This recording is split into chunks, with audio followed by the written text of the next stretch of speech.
Welcome to news అడ్డా. గులాబీ పార్టీలో group war, sarpanch ఎన్నికల ఫలితాలే రిపీట్. గులాబీ పార్టీలో గ్రూప్ తగాదాలు మున్సిపల్ ఎన్నికలపై ప్రభావం చూపేలా ఉన్నాయని ఆ పార్టీ నాయకత్వం ఆందోళన చెందుతుంది.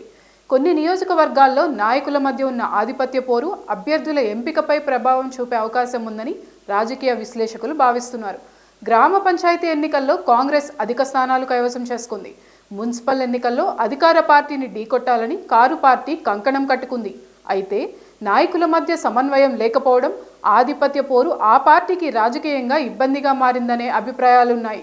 రాష్ట్రంలోని పలు అసెంబ్లీ నియోజకవర్గాల్లో గులాబీ పార్టీ నాయకుల మధ్య ఆధిపత్య పోరు ఉంది.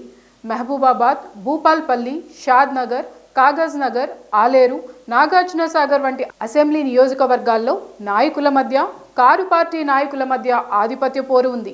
ఈ నియోజకవర్గాల్లోని మున్సిపాలిటీలు, కార్పొరేషన్లలో అభ్యర్థుల ఎంపికలో తమ వర్గానికి ప్రాధాన్యత కోసం వర్గాలు పట్టు కోసం ప్రయత్నించే అవకాశం ఉంది. గత అసెంబ్లీ ఎన్నికల్లో ఓడిపోయిన ఎమ్మెల్యే అభ్యర్థులు నియోజకవర్గ ఇన్ఛార్జీలకే మున్సిపల్ ఎన్నికల టికెట్లు కేటాయించే అధికారం ఇవ్వాలని బీఆర్ఎస్ నిర్ణయించింది. దీనిపై పార్టీలో భిన్నాభిప్రాయాలున్నాయి. ఈ నిర్ణయంపై కొందరు సీనియర్ల అసంతృప్తిని వ్యక్తం చేశారని ప్రచారం సాగుతోంది. కొన్ని నియోజకవర్గాల్లో నాయకుల మధ్య ఉన్న ఆధిపత్య పోరులో తమ వర్గానికి చెందిన వారికి టికెట్లు దక్కకుండా పోయే అవకాశం ఉందనే ఆందోళన కొందరిలో నెలకొంది. గెలుపు అవకాశాలున్న వారిలోనే బరిలోకి దింపాలని పార్టీ నాయకత్వం సూచించింది. గెలుపు అవకాశాలు కూడా లేని వారికి టికెట్లు కేటాయించడం వల్ల ప్రత్యర్థులకు అవకాశం ఇచ్చినట్టు అవుతుందనేది ఆ పార్టీ భావన. ఈ విషయాన్ని పరిగణనలోకి తీసుకొని టికెట్లు కేటాయించాలని కారు పార్టీ నాయకత్వం సూచించింది. ఖచ్చితంగా గెలుపు అవకాశాలున్న వారికి టికెట్లు నిరాకరిస్తే ఆ విషయం తమ దృష్టికి తేవాలని గులాబీ పార్టీ నాయకత్వం ఇన్ఛార్జీలకు తేల్చి చెప్పారని సమాచారం. మహబూబాబాద్ అసెంబ్లీ నియోజకవర్గంలో బీఆర్ఎస్ నాయకుల మధ్య గ్రూపుల పంచాయతీ సద్దుమణిగినట్టు లేదనే ప్రచారం ఉంది.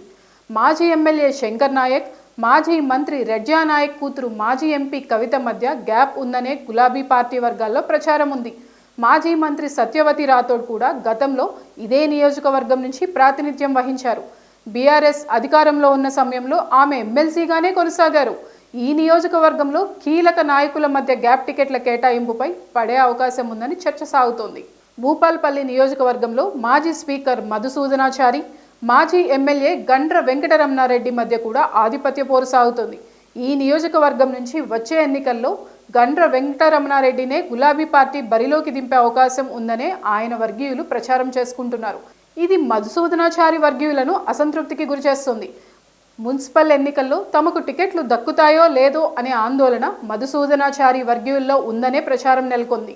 సిర్పూర్, కాగజ్ నగర్ అసెంబ్లీ నియోజకవర్గంలో మాజీ ఎమ్మెల్యే కోనేరు కోనప్ప, మాజీ ఐపీఎస్ అధికారి ఆర్ఎస్ ప్రవీణ్ కుమార్ మధ్య ఆధిపత్య పోరు సాగుతుంది.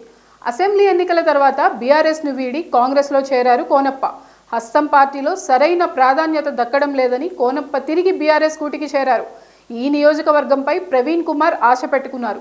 గ్రామ పంచాయతీ ఎన్నికల్లో ప్రవీణ్ కుమార్ నియోజకవర్గంలో మకాం వేసి అభ్యర్థుల గెలుపు కోసం పనిచేశారు. మున్సిపల్ ఎన్నికల్లో తమ వర్గం వారికే టికెట్ల కోసం పట్టుబడుతున్నారు. షాద్ నగర్లో మాజీ ఎమ్మెల్యే అంజయ్య, ఎమ్మెల్సీ నవీన్ రెడ్డి వర్గాల మధ్య పోరు సాగుతుంది. పంచాయతీ ఎన్నికల్లో ఈ నియోజకవర్గంలో తమ వర్గం అభ్యర్థుల గెలుపు కోసం పనిచేశారు. మున్సిపల్ ఎన్నికల్లో కూడా ఈ రెండు వర్గాలు తమ వారికి టికెట్ల కోసం పట్టుబడుతున్నారు. నాగార్జున సాగర్ నియోజకవర్గంలో మాజీ ఎమ్మెల్యే భగత్, ఎమ్మెల్సీ కోటిరెడ్డి వర్గాల మధ్య గ్యాప్ కొనసాగుతుంది. మున్సిపల్ ఎన్నికల్లో ఇదే పరిస్థితి నెలకొంది. వరంగల్ ఈస్ట్ నియోజకవర్గంలో కూడా ఇదే సమస్య ఉంది. ఆలేరులో మాజీ ఎమ్మెల్యేలు భిక్షమయ్య గౌడ్, గొంగిడి సునీత మధ్యలో ఆధిపత్య పోరు సాగుతుంది. మునుగోడులో మాజీ ఎమ్మెల్యే కూసుకుంట్ల ప్రభాకర్ రెడ్డి, పాల్వాయి రజనీరెడ్డి వర్గాల మధ్య కూడా ఇదే పరిస్థితి నెలకొంది. మున్సిపల్ ఎన్నికల్లో తమ వర్గాలకు టికెట్ల కోసం ప్రయత్నిస్తున్నారు. నేతల మధ్య గ్యాప్ మున్సిపల్ ఎన్నికల్లో ప్రభావం చూపే అవకాశాలు లేకపోలేదు. ఫలితంగా సర్పంచ్ ఎన్నికల ఫలితాలే రిపీట్ అయ్యేటట్టు పరిస్థితి కనిపిస్తోంది.